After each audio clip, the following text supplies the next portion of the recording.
မင်္ဂလာပါရှင်ပတ်စစ်နေညသတင်းတင်ဆက်မှုစစ်စင်ကနေပြန်လည်ကြိုဆိုလိုက်ပါရရှင်ယနေ့ညတင်ဆက်ပေးတော့မယ့်သတင်းတွေကတော့စမာကျေးရွာအနီးတိုက်ပွဲဖြစ်ပွားတဲ့အတွက်ကြောင့်ဒေသခံပြည်သူများထွက်ပြေးတိမ်းရှောင်နေရတဲ့သတင်းနဲ့အကြီးစားရွှေတူးဖော်မှုတွေကြောင့်အင်းတော်ကြီးဒေသခံပြည်သူတွေလေယာမြင်များပျက်စီးဆုံးရှုံးမှုများလာတဲ့သတင်းတွေနဲ့စိတ်ဝင်စားစရာသတင်းတွေကိုတင်ဆက်ပေးတော့မှာဖြစ်ပါရရှင်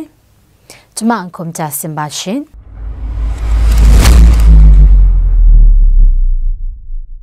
ရှမ်းပြည်နယ်မြောက်ပိုင်းစမာကျေးရွာနေစစ်ကောင်စစ်တပ်နဲ့ MNDAA တပ်တို့တိုက်ပွဲဖြစ်ပွားပြီးကျေးရွာတွင်တို့လက်နက်ကြီးကြသဖြင့်ဒေသခံပြည်သူတွေများထွက်ပြေးတိမ်းရှောင်နေရကြောင်းသိရပါတယ်။ယခုချိန်စမာကျေးရွာနဲ့ဟူပန်ကျေးရွာဒေသခံများမုံပေါ်ဝန်ဆိုင်ကျေးရွာဖျားကျောင်းဝင်းနဲ့တခြားသောနေရာတွေမှာထွက်ပြေးတိမ်းရှောင်နေရတယ်လို့ဒေသခံတွေကပြောပါတယ်။စစ်ရှောင်းနေတဲ့ဒေသခံများစုကခုချိန်တရုတ်နယ်စပ်ဂိတ်များပြန်ဖွင့်နေပြီဖြစ်တဲ့အတွက်ကြောင့်ကြံခုတ်ရောင်းနေတဲ့အချိန်ခုလိုစစ်ရှောင်းနေရတဲ့အတွက်ကြောင့်ကြံမခုတ်နိုင်လို့တဖန်ပြန်ဆုံးရှုံးသွားမှာကိုစိုးရိမ်နေကြကြောင်းလည်းသိရပါတယ်စစ်ရှောင်းနေတဲ့ပြည်သူများရဲ့စာဝတ်နေရေးအတွက်လည်းဒေသခံပြည်သူများကတာကိုညီထောက်ပံ့နေတဲ့အတွက်ကြောင့်စစ်ရှောင်းကာလအချိန်ကြာလာမှာကိုလည်းစိုးရိမ်နေကြကြောင်းလည်းသိရပါတယ်ရှင်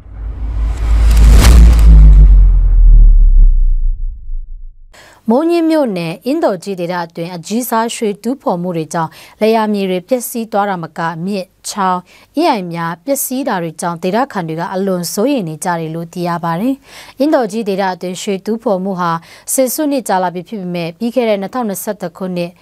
စစ်ကောင်စီတပ်မှအာဏာသိမ်းပြီးနောက်တတ်မှတ်ထားတဲ့နေရာထက်ကျော်လွန်ပြီးဆက်ရန်တရားနဲ့အလွန်ကျော်ရွှေတူးဖော်မှုတွေကြောင့်ဒေသခံပြည်သူတွေရဲ့အိမ်ချံဝင်းလယ်မြေနေရာတွေကုန်းဆုံးပြီးပြောင်းရွှေ့ရမယ့်ကိန်းဆက်ရောက်လာတယ်လို့ဒေသခံတို့ကပြောပါတယ်။ယခုလိုဆက်ရန်တရားတွေနဲ့အလွန်ကျော်ရွှေတူးဖော်တာကြောင့်ဒေသခံများမိခိုအုံပြုနေတဲ့ခေါတုံခနန်တန်ခနဲ့အင်မြန်ခစတဲ့ချောင်းများရေလန်းချောင်းတွေပျက်စီးသွားကခန်းချောက်နေပြီဖြစ်ကြောင်းလည်းသိရပါတယ်။လက်ရှိရွှေတူးဖော်နေတဲ့အင်ဒိုဂျီဒေတာနေရာတွေမှာမိုင်းနောင်မမုံကိုင်နဲ့လုံးတုံဒေတာတို့ဖြစ်ပြီးရခိုင်အစိုးရလက်ထက်ကအင်ဒိုဂျီရေအိုင်ထိမ့်သိမ်းရန်တစ်တော်ကျိုးဝိုင်းအဖြစ်သတ်မှတ်ထားတဲ့နေရာတွေအထိပါရွှေတူးဖော်မှုတွေရှိနေကြောင်းလည်းသိရှိရပါတယ်ရှင်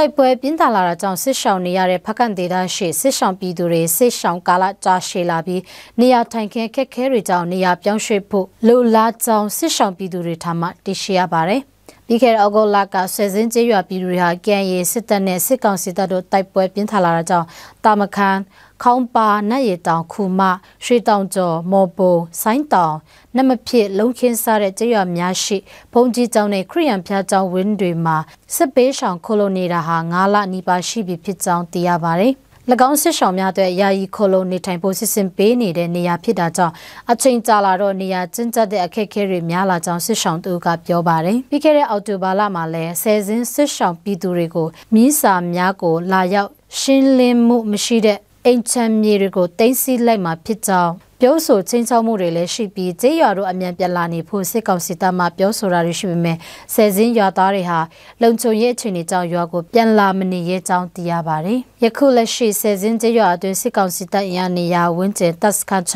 နေထိုင်လက်ရှိကြောင်းလည်းသိရှိရပါတယ်ရှင်။ဗမာတိုင်းသားဘာသာဖြစ်တဲ့စမှုစစ်စင်ကိုကြည့်ရှုနာစင်တိုပရိတာပေါင်းကိုစိတ်နှပြရှလန်းချမ်းမြေကြပါစေရှင်။ကျေးဇူးတင်ပါတယ်ရှင်။